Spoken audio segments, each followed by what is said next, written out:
if I have to take one step backward to launch myself 2 steps forward, we'll do it. So when it Yeah. comes to support, we may not have a need for someone at the moment, but if they put like an incredible social media marketing girl, if someone drops them in our lap and we don't need it, but we recognize her talent, we'll take her on and find a way to make it work. Today's episode is brought to you by my good friend Andy Bovender, the founder of the Bovender team out of the Carolinas. What's actually pretty interesting is today's episode, and my special guest is Amy Byrne, and she's a member of Andy's team. And we unpack and talk about her experience and choices and decisions that led her to joining his team. I feel like that perspective is super important because more often than not, even on this podcast, we tend to hear more exclusively from the team leads and their evolutions and decisions to build teams, but we don't often hear from the actual team members and why they decided to be a part of something and build something greater than themselves. So with that, I'm Shawn Kunkler, your host and San Francisco referral partner. Amy, what's going on? We're live. Hey there, good to see you. Good to see you. Thanks for doing this. I genuinely appreciate it. This is so exciting. I've only done one other podcast before, and I've All right. listened to a few of yours and just loved how easy and conversational they came across. Nice. Well, I'm sure this will be fun and great. And it was really cool. It was so random that I had booked you on the podcast, and then we were both in Denver at a conference, and we just happened to bump into each other, and I'm like, hey, wait, hold on, I know you're you. Amy. So Isn't I that thought it was just super cool. I loved going to those events and just those weird serendipitous moments just continuously happen. Those are the best. I feel like when we used to go to retreats, we would overschedule ourselves, but we found the best like meetings and hours that you have there are when you're standing in the lobby and someone says, why don't we skip this session and go to lunch, you know? Yeah, The un- 100%. It's funny. I blew off a day and went and had coffee with a friend of mine who was on the podcast, and it was just such a genuinely nice conversation. I feel like I learned so much about my own business through that, just by ditching and doing that. It's funny when I'm there. I'm also just a really crappy scheduler for myself, and so I didn't book any events. And like next thing you know, like I crashed Andy's party. I crashed like all these like amazing parties because you run into people and they're like, "Hey, what are you doing? Let's go to dinner. Let's go here. We're going over here." And you're like, "Sure, let's do it." I think that is such a great way to do it. Our first retreat, we didn't know what they were about, so we didn't have invites to anything. We crashed every party, but we made so many friends. And then I think we Yeah. finally figured out the retreat rhythm after that. But I will tell you, you couldn't crash any of our parties. Andy is like, come one, come all. When we hosted the Charleston retreat, we had an event venue that I think held, gosh, I don't know, 200 people. There was probably a line of 400 people in the lobby trying to get in, and the hotel staff was panicking, freaking out. And Andy just said, let them all in. It's a party, you know? I'm not going to turn anybody away. He's just like king of fun, honestly. And we paid for it later. The hotel was so angry. We may never be hosting there again, but it was also epic. So worth it, I think. Sometimes it's easier to ask for forgiveness than permission. Totally. You just have to just go for it. He's such a cool. I hold Andy in such high regard. It's real. It was actually really cool. There was one of the events I bumped into him, and then he's like, "Hey, we're going to dinner. There's a few really prolific agents you have to sit down and chat with." And so he's like, "What are you doing? Come with me." And we literally hopped in the car, ran over, had an amazing dinner. And actually, a handful of those guys and ladies are now guests on the podcast on future episodes. He's such a good connector, and it comes from just a genuine, and maybe it's like the Southern gentleman in him that is just like, you know, come along. You don't have to have a reservation. We'll pull up an extra seat and let me introduce you to my friends. And I feel Yeah. like that's the magic within Compass, honestly, too.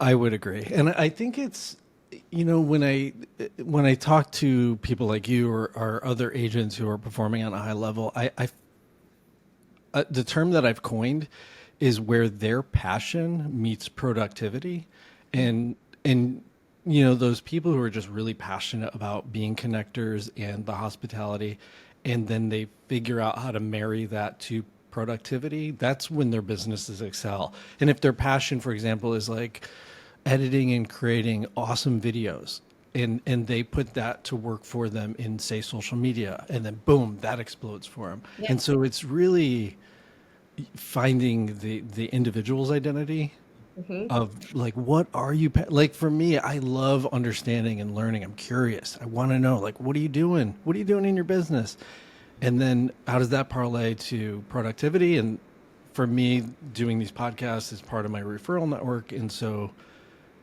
I think when people find that, whatever that thing is, it explodes. I I agree entirely. I heard someone call it finding your genius the other day, and I feel like in real estate and probably a lot of other careers too, there are so many shiny objects that you can chase. Oh And God, yeah. someone may be really good at hosting podcasts.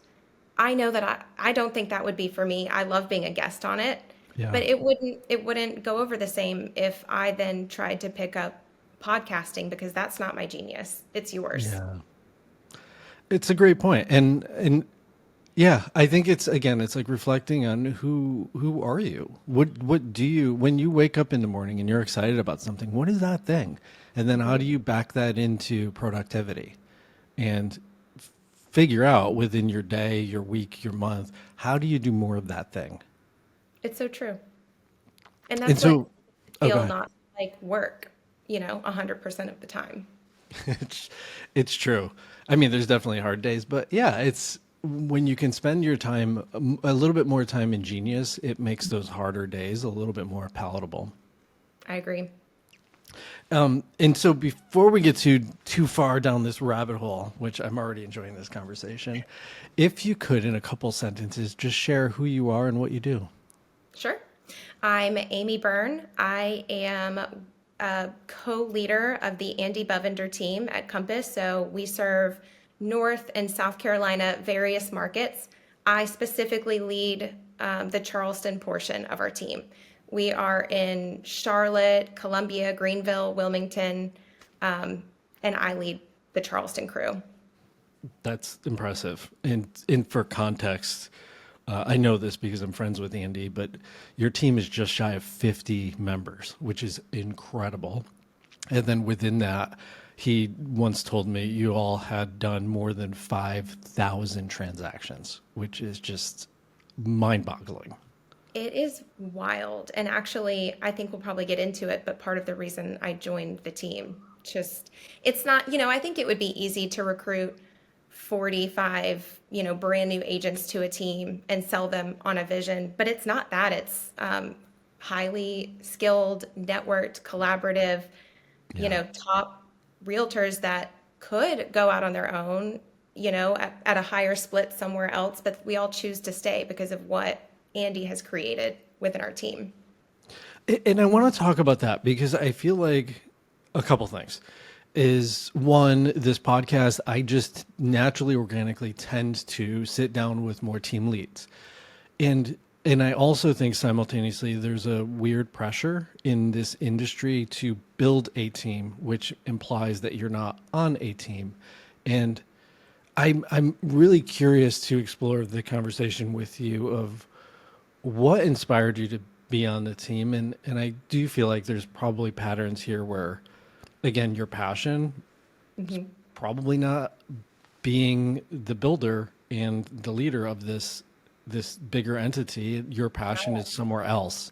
And so I'm curious to just hear your early journey of the decision of, yes, I want to be on a team, and this team is the one that I want to be a part of. Have you been completely neglecting your newsletter, social media, or any of your outbound marketing? If so, I have a solution for you. With little to no commitment, a virtual assistant can jump in and help you in those areas you just don't have the time for. For more information about hiring a virtual assistant, go ahead and follow the link in the description below. Well, I've only been at one other brokerage, a big local brokerage within Charleston, and I was an individual agent. That's how I started. That's all I knew. I was, I think I may have told you prior to real estate, I worked in hospitality industry for about 15 years, and I managed retail stores. So I managed teams of people then and traveled all over the country and fixed stores. If someone was failing, I would go in and hire, recruit, train, fix their store. But I was also managing and running my own at the same time. So actually, when the pandemic first happened, at that point, I was feeling so kind of bored with it all. I felt like I had reached my max potential. There was nothing else to learn. Every day felt like Groundhog Day, and I started dreading it. And I just feel like I'm one of those people that's like optimistic. I love being challenged. I I feel like life's too short to just dread what you do. So True. made the leap of faith into real estate, not knowing how that would work out, but it was such a natural fit. But the funny thing is, when I made that change, I said, I love working for myself. I can count on myself. I do not want to lead people again. I just, I want to worry about myself here. And that's where I first landed was as an individual agent.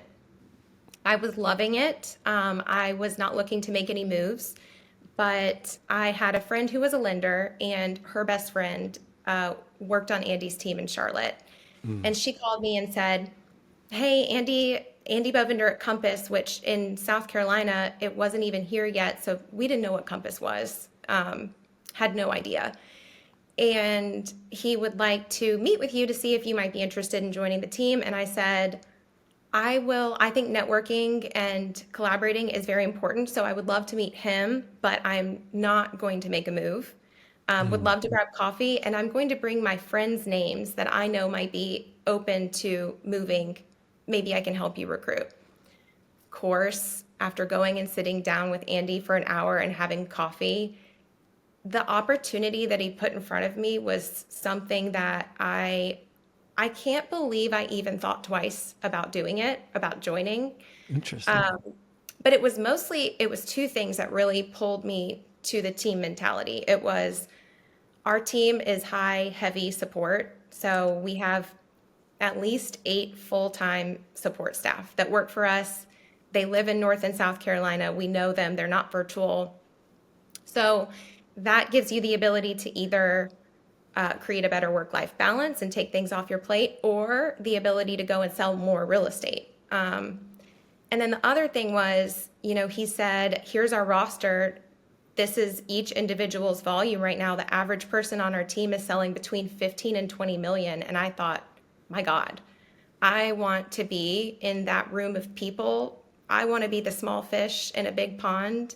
There's so much I'm sure that I can learn from these people. So that was hands down the best decision I've ever made. And again, thinking back on it, I handed in a 2-week notice at my previous brokerage and helped kind of offboard the clients and things that I had going on at the time. And even cried telling my broker that I was leaving and just wasn't sure if I'd made the right choice. But it's funny to think back because it has been just completely life-changing. Wow, that's so incredible and so telling of him and the team, of the individual agents and their production levels. Yeah, it's there's when you have more hands lifting something, you can lift heavier objects, and I don't think people realize that when they're evaluating teams, of like, oh, I'll have people to collaborate with, I will have actual support, I will have marketing taken care of. People don't realize how much time they're investing. I don't want to say wasting, but investing when that's off their plate, how much more time you either have for yourself or to put it back into your business to go make more money. It goes right back to the genius, what's your genius conversation. For me, it's not social media. It's not scheduling the inspections. It's not all of those monotonous doing the paperwork. I hate that.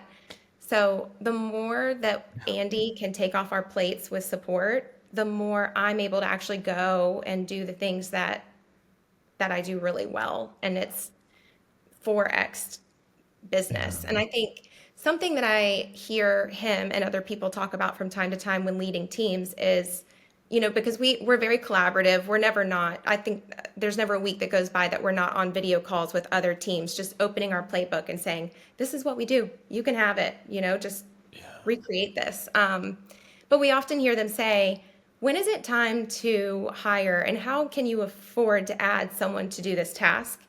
And his mindset has always been, if I have to take one step backward to launch myself 2 steps forward, we'll do it. So when it Yeah. comes to support, we may not have a need for someone at the moment, but if they put like an incredible social media marketing girl, if someone drops them in our lap and we don't need it, but we recognize her talent, we'll take her on and find a way to make it work.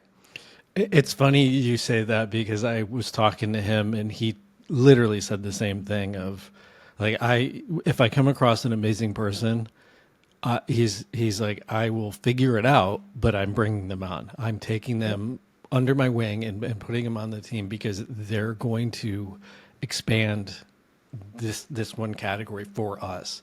And I think that's such a interesting, and it's also a very entrepreneurial mindset of that entrepreneurial mindset of leap and grow your wings on the way. Like just you'll figure it out.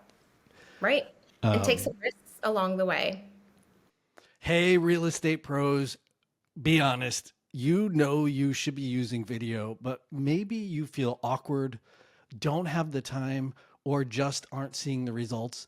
This is where Kim Rittberg's Video Bootcamp comes in. This live coaching program helps agents create high quality videos quickly and confidently, resulting in leads and clients. Her students have seen results. One landed 3 new clients directly from social media, and others brought in millions of dollars in closed sales. Spots are limited, and to apply now, follow the link in the description below. Exactly. And so I love this because I think what people don't necessarily always realize is there's if you look at baseball or football or basketball, whatever it is, people within a team have specialties and there's support. You have the coaches and the assistant coach, and you even have the vendors and people checking tickets, and then you have the various players, and then within the players you have people who specialize at certain things, Mhm. and it's nothing is better than or less than. It's all for the greater good. And so yeah, I guess I'm sharing that in the light of again there's so much pressure to build a team, but there's so much value in being a part of a team that is taking care of this stuff. I mean, I know in my early days when you have 2 properties in contract, you need to you need to schedule 3 different inspectors for this one property, and you're trying to schedule with your client and the listing agent, and you're basically wasting literally an entire day to try to figure out what time frame and day is going to work for everybody across the board. It's your The individual agent's time is much better suited going and finding and meeting somebody else for coffee, going having lunch, or going to host an open house. Like that sweet spot of passion meets productivity is not scheduling. And if it is scheduling, then you should probably consider being on in like a support We'll take role. you on a support role, yeah. And we actually have had some agents that have transitioned into support roles. Yeah. They sometimes we have newer agents that are trying to find their way, and it takes a little while to build it. They may be incredible at social media, so we'll take them on in a part-time social media capacity, and sometimes they stay in support roles. Our team is Yeah. really fluid and people are constantly kind of shifting around. But when you say the players, somebody is good at this and someone else is good at that. This is the part of joining a team that I didn't even realize was such a huge benefit is We have someone on our team who develops neighborhoods. That's his thing. We have Wow. someone else who does a lot of land deals. We have someone else who specializes in new construction. So you don't, there's always someone to lean on who is an expert that elevates you and makes you look like the expert in front of your client. When you don't know the answer, you can roll back to the team and say, I need help. That is so good. And yeah, I mean, there's nothing more powerful than just being able to pull in. I mean, if you're a solo agent in your producing, you're doing that anyways. Like that's when I, in my early days, that's what I did. Like for my first listing, I didn't have support. And so I found an agent who I knew was really crazy organized because I'm not. And I literally said to her, listen, I will pull you in on this deal. I'll give you 50%, but we're going to use all of your checklists. And that's how I first acquired my first checklist. But if you have that organically within the team, you're already head and shoulders ahead of it. Like if you have a land deal, you're like, hey, so-and-so, do you have time on Wednesday to come with me to close this deal or to capture this listing? Done. Absolutely. Oh, it's so done. And it goes down to listing appointments, and we're also a yes team. We only hire yes people. So we don't pass each other money to do anything. It's not $50 to go show this house. It's I need help on Tuesday. Who can help me? Then we've got four people chiming in on the group text, almost fighting to be the one to help because we all need help and we take care of each other that way. But I go on listing pitches all the time with more junior agents or someone who's going for like a big luxury listing and they feel maybe like a little out of depth or afraid of a question might come their way. So yeah, we just take care of each other in that way, and I benefit from it too. I feel like you run into all of these unique, challenging situations that you've never seen before, but when you say the team's done 5,000 transactions, it's highly likely that somebody's been through it. 100%, right? Like somebody has seen the problem you're trying to solve and they have that immediate answer for you. And I love that. I want to kind of dwell on that for a second. The yes people and the people just wanting to help and be of service. It's interesting from doing these podcasts. I since created this inner circle group, and it's a group of all these amazing past guests. We hang out and we talk shop. But the really cool part is if somebody within the group has a challenge, it's to your point, somebody else has the solution. Somebody's like, hey, I'm trying to figure out how to go from 20 people to 25. Andy's right there. Like, okay, this is what I did. These are the challenges you're going to face. Here's how you solve it. And so you have this cool group. I think the other really amazing thing with this group is we're constantly looking to who to give referrals to. In nature of that, if everybody in the group is looking to give referrals, then there's a natural receiving of referrals. So you don't have to ask. They just kind of organically appear. And it's such a, if you really chew on that one, it's such a mind shift of you don't have to go and take, you don't have to go and take $50 to do a showing for somebody. Because when you have the void, you have the need, somebody else is just going to fill it for you because they know you're going to fill it for them or somebody else. And it'll all always come out in the wash.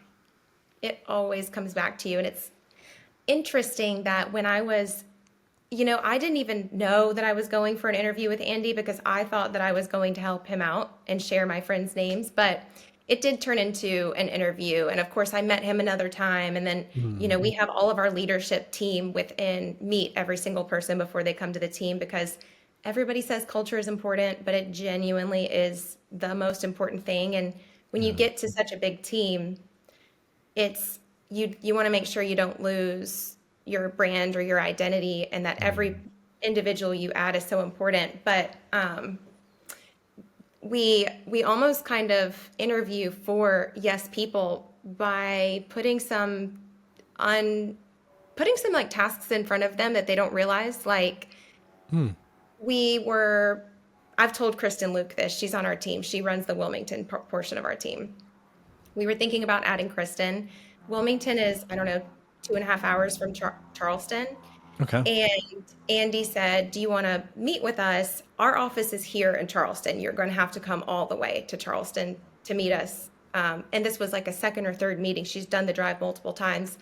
And I thought, should we meet her halfway? This is a lot for Kristen. And he's like, "No, we're interviewing for yes people. We need to know if she's going to jump in the car and take the drive and meet us where we're at, because that's who we hire." And of course she did, and she's been an incredible fit.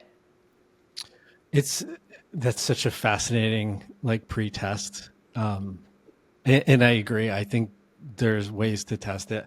I remember hearing, I think it was like way back in the early airline days, like I want to say like 60s when they were still trying to like figure it out. And they were interviewing for, this is back when it was all female. So they were interviewing for stewardesses. And one of the interviews was everybody's in the room and there was some sort of question or challenge posed. And the people who were basically focused on the speaker were all dismissed. All the people in the room who were looking around and almost looking to see who was lost or confused or not needing help, if you will, those were the ones they basically all kept and hired. And it's that similar, like it's all a test.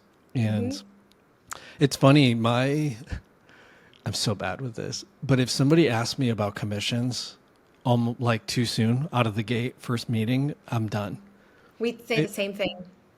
it's like immediately I know you're not the right fit. It's a great question, but it's Short-sighted. your mind is focused on the wrong thing, and it Hmm. should be how can we support you, or how can you be supportive to us? Like how can we collaborate? How are we partners in this? And it's not what's in it for me. Yes, we say that all the time. It's such that question is such a turnoff, and especially like you said, when it's one of the first questions, it just shows that you don't understand the value of a team, or what you're not interested in giving. It's what do you guys have here for me? Which and that shows up. That'll it shows up early, and then it gets worse and worse as time goes on, and then Hmm. and then it becomes a tit for tat.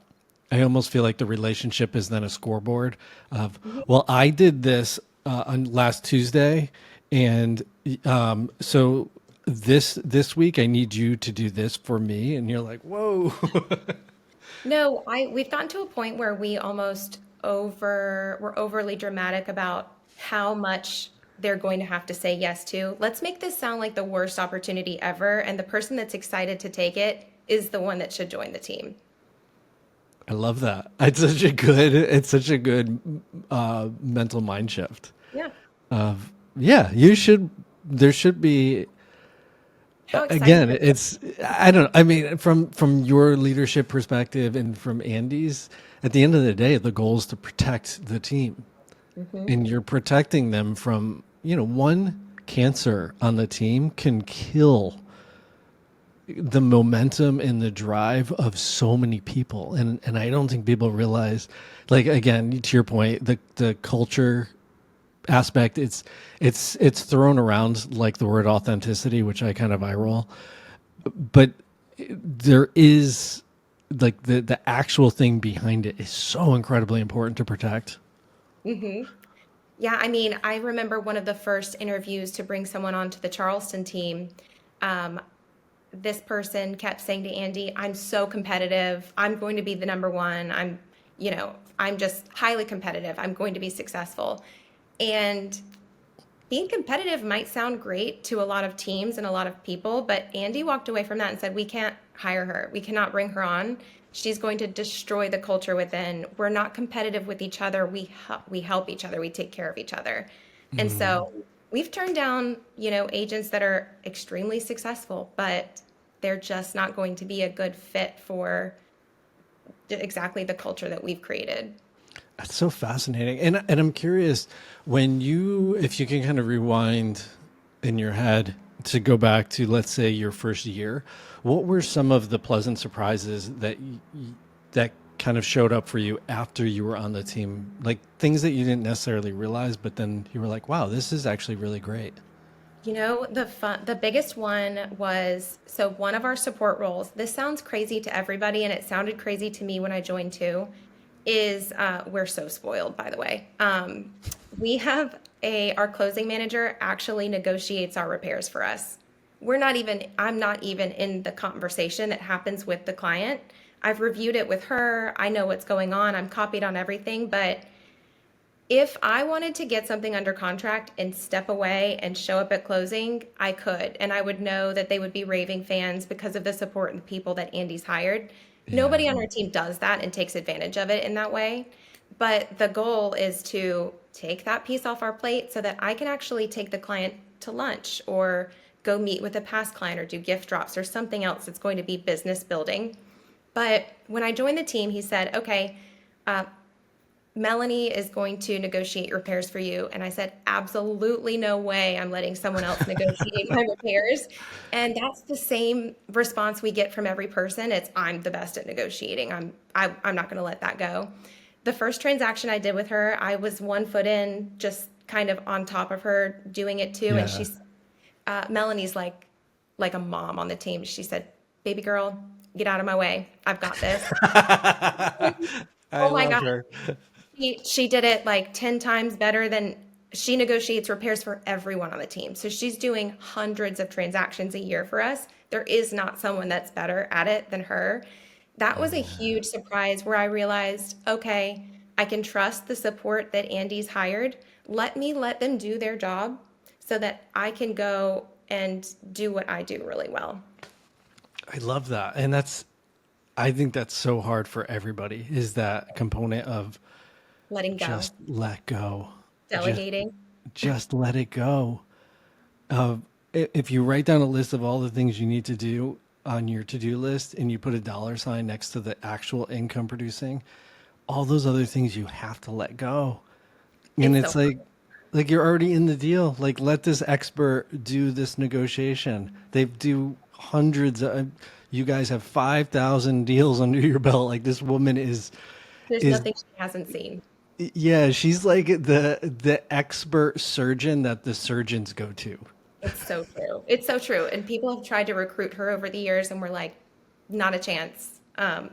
Melanie's staying with us forever. I she's love that. she's really special, but she's just one support. I mean, we have the person that we have doing each individual role is the same quality, can be trusted. They don't let anything slip through the cracks. It's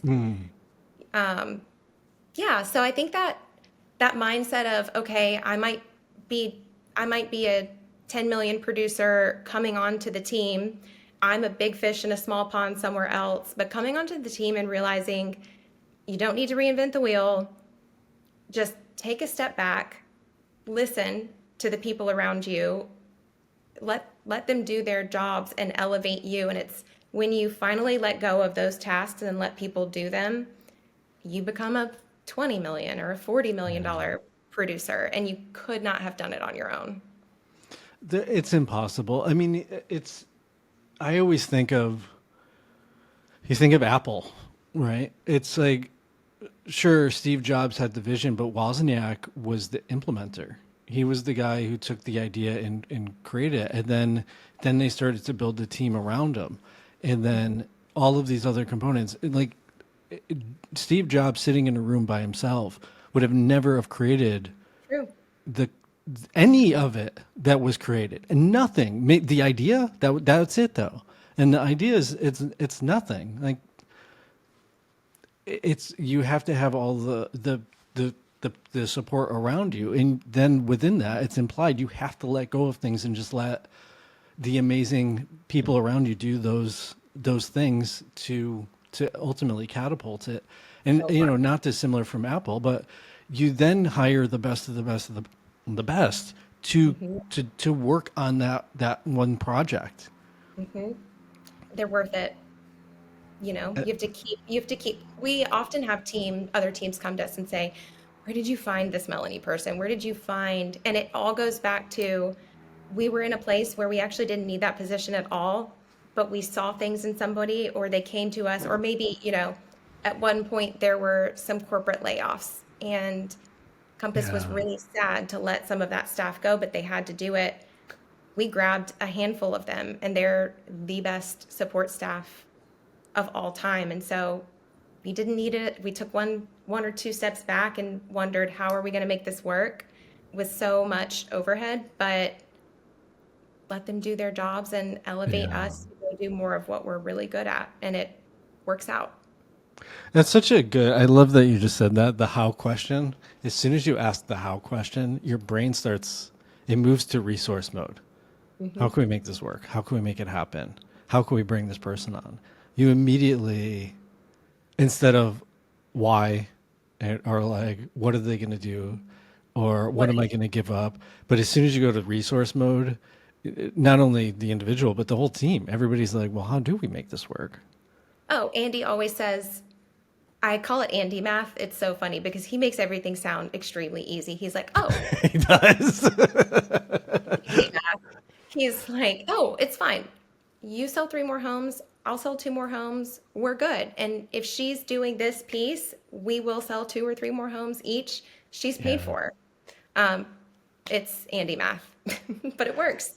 Yeah, it's when I was, I don't remember the numbers. I'm just really crappy with that. But I was doing pretty well in my early days, and then I decided to take the leap of faith and hire somebody, which was in the Bay Area. It's really, really expensive. And for 3 months after, my sales flattened out. They just, because I was spending a lot of time getting her up to speed and creating the systems and doing all this. But by the end of that year, I had doubled my sales from last year. And then the following year, I had doubled again. And then the Insane. following year, I doubled again, all because of That that risk. that piece was taken care of. And so I'm definitely not saying you should just spend to spend to, Right. on that hope that it's going to change something for you, but having the support and genuinely getting those time sucks off of your plate of, again, when you're scheduling or babysitting a transaction, you're trying to figure out where this one piece, where this one signature is on this one document, and you just wasted 60 minutes on it. Or you can't take a Don't. vacation, or you're missing your family, your kids' sports, Yeah. and it all comes at a cost one way or the other. And we're I wouldn't say that we're like a high accountability team in that we don't fire fast. We Mm. don't say you have to sell this much, or you have to do this many transactions, or you're out. Whatever your goal is our goal too. If it's 5 homes a Such a year, good great. philosophy. We'll help you do that. If it's 50 homes a year, we'll help you do that. Um, but we often have teams come to us, and you know or agents come to us, and they just want to talk about the splits and don't understand it's so hard to quantify the value of a team without being in it. We've actually talked about, do we just give them Melanie for one transaction while they're not on our team, so they can understand what that feels like and how amazing the support is, and then maybe that will make them more comfortable with the idea of joining, because everybody says we've got great support and great culture. It's interesting. I've myself contemplated bringing somebody on for 3 months at, I will give you everything I have for 3 months, and I'll show you, you'll learn it, feel it, experience it for yourself for 3 months. If it doesn't work, you can leave. You literally pay nothing. I will have covered all of the overhead and costs. I've considered that because there's definitely some high caliber people I've been in conversations with that they don't want to lose their identity. They don't want to lose their brand. They're not Right. really sure of what they're going to gain. And ultimately they don't know if there's a good alignment there. And so I've considered that. I haven't done it, but I feel like it's something I probably would do, We've especially if it's toyed the right with person. Exactly. Yeah. We've toyed with that idea too. We haven't gone there, and now we've kind of talked. The goal was, I don't know that the goal was ever to have a 45 person mega team. We just woke up one day and we're like, wow, we're a mega team. How did this happen? How did we get here? But I think you've got, when I joined, there were 20-ish, and that was Wow. 3.5 years ago. And you've got 20 Jeez. people that are happy, that are crushing it, that are succeeding, and people are watching and they're thinking that looks really good. And they come to us and they talk to us. And if they're the right fit, it's a no-brainer. Yeah. Yeah, and I would imagine that you all have hit that next level where you're attracting people who are the recruiting is less. It's kind of like in your business organically, you start to get more referrals the more business that you do. And I would imagine you're in that part where you're recruiting less, but more people are attracted to the team. And I think too, because we are in markets that Compass isn't necessarily there, there are a lot of people that are looking to relocate to North and South Carolina True. that recognize we're a big team, we've got it figured out. Let's talk to them about possibly joining and helping us get started because we're Yeah. experts in this other market and super successful, but it's like starting over, moving to Totally South is. Carolina. I'm curious when you were in I would probably say the decision making process to should I take this leap? Were you concerned? Was there a concern about losing your brand or your identity? Um, I personally wasn't concerned about that because I feel like I've always felt like if I'm doing the things I'm supposed to be doing, but also doing right by other people, I will, I will be busy. I will be successful. I've never Mm, worried about my brand. I don't have a logo. Love doing social media videos, that if they're supporting my listings, but for me, that wasn't a question. However, we hear it all the time. It's actually one of the most, I would say, popular questions when really? agents, sometimes small teams that want to join us are like, but I've built my brand for however many years and I don't want to see your name on my sign. And we we allow you to have your own brand within our team. Andy is very humble. He's not like, I'm Andy Bovender. Um, it's that's just not important to us either. So if you want to have your own logo or your own, little brand within our team, that's perfectly fine for us too. But yeah, that is a challenge. I mean, personally, at the end of the day, I think I'm probably going to step on toes, but I think it's just egos, to be honest.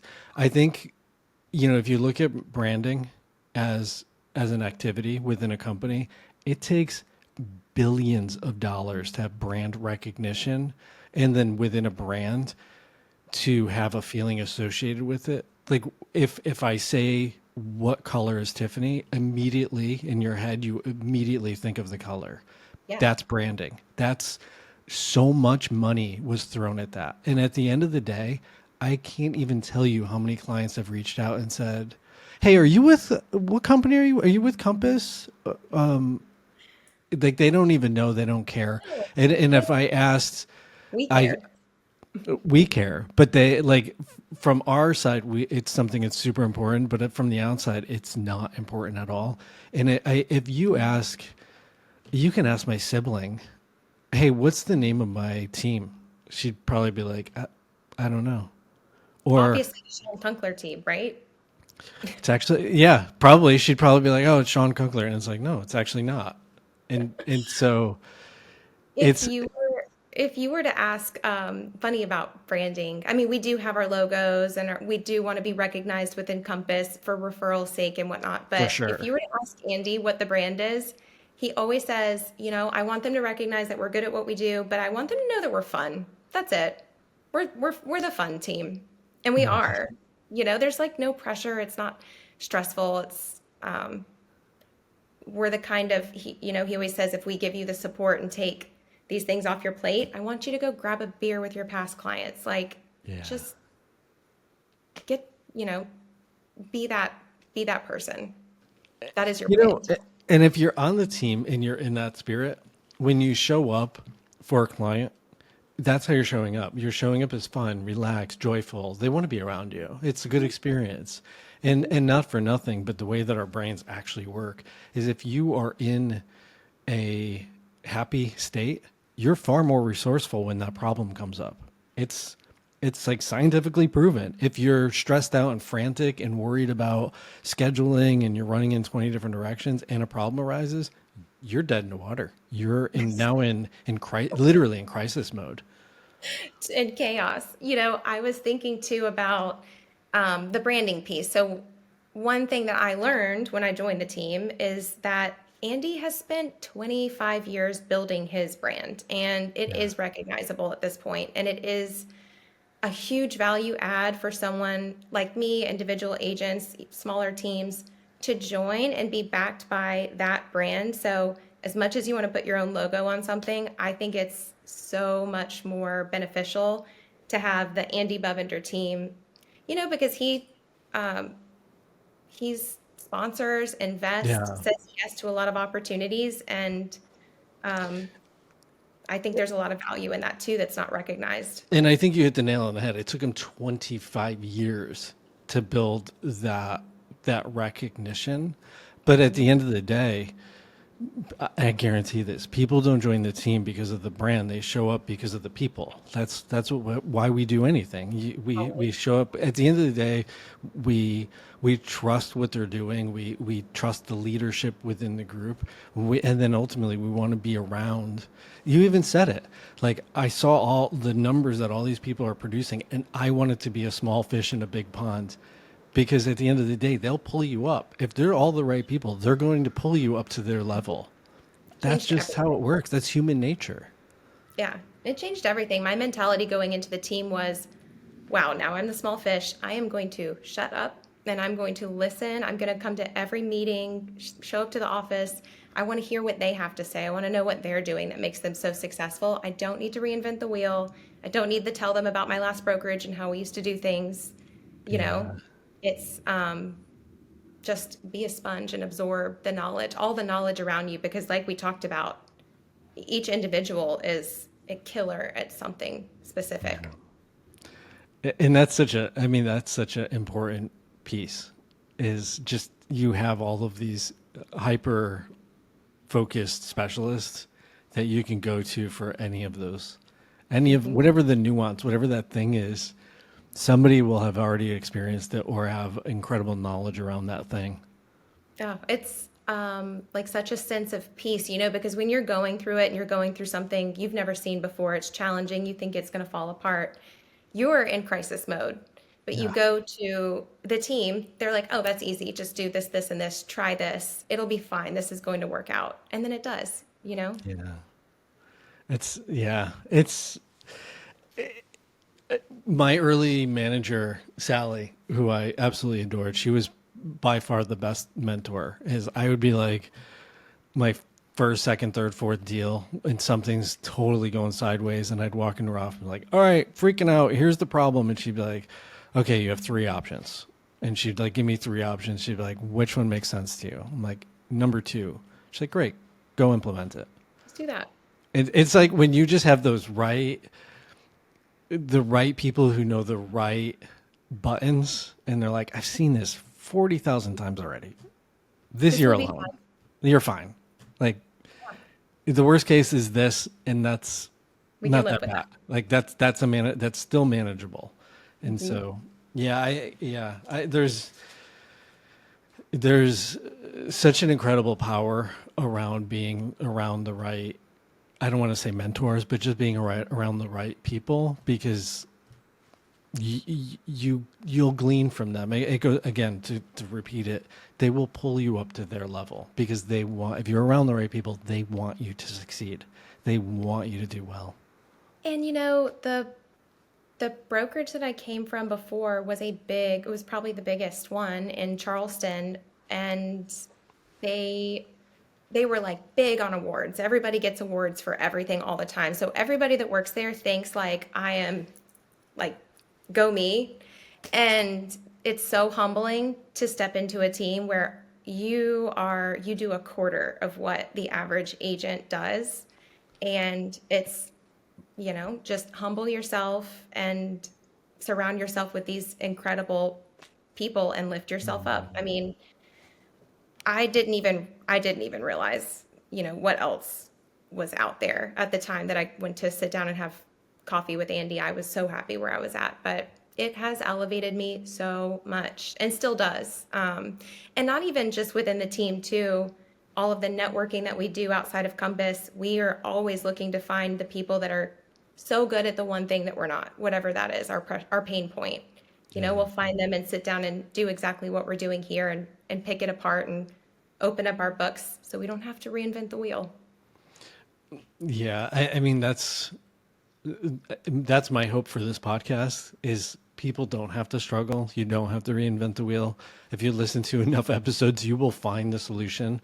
There's incredibly amazing agents on the podcast. And not only that, if you called anybody, I would put money on this. If you called anybody and said, hey, I was listening to the podcast and you said something really interesting, I would love to pick your brain. Do you have 15 minutes? I would guarantee they would give you willingly those 15 minutes. Of course. To crack that nut, to figure it out. I remember I was working on a project and I was trying to figure out for my own team of like, what's the daily to do? Like, how do we do this? What's a good workflow? What's a process? And we were in that mastermind group and Andy's like, oh, we got this GSD. Yes. Which I was like, GSD? And he's like, get shit done. Done. And like it, obviously everybody like roared and laughed. And then he sent it to me. And I was like, dude, this is such an incredible high quality that most people would be charging $500, $700, $1,000 for this incredible thing that you literally just gave me without even blinking an eye.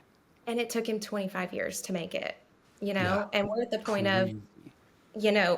we in the Charlotte office, they have the different like culture awards that they'll give out based on the Compass principles, and Collaborate Without Ego is the one that Andy's won twice because someone in the Charlotte office could say, what are you guys doing? And like, here, just have it.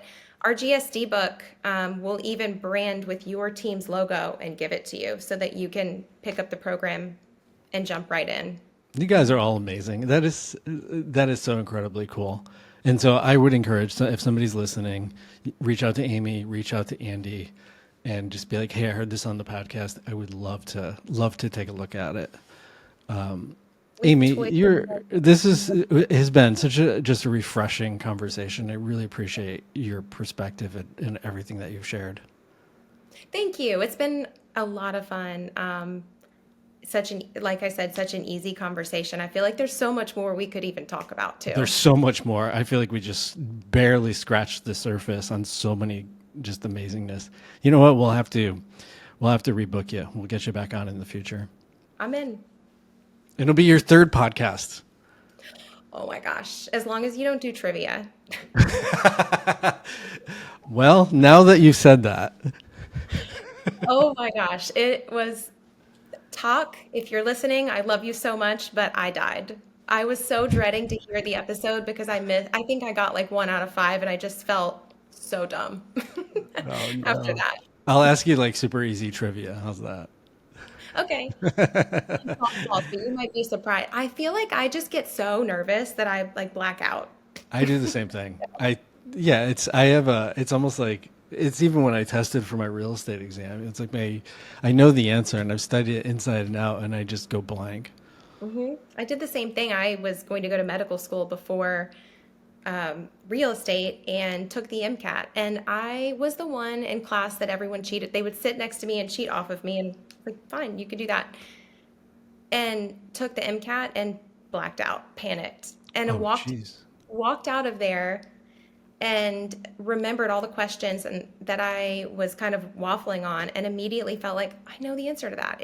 It was obviously B, but that's just me in the moment. So trivia is not my thing. Fair enough. Nor am I. I'm not a trivia person. I'll go for trivia night for the beer, but that's about Same. the extent of it and the support. Same. Awesome, Amy. Well, that is a wrap.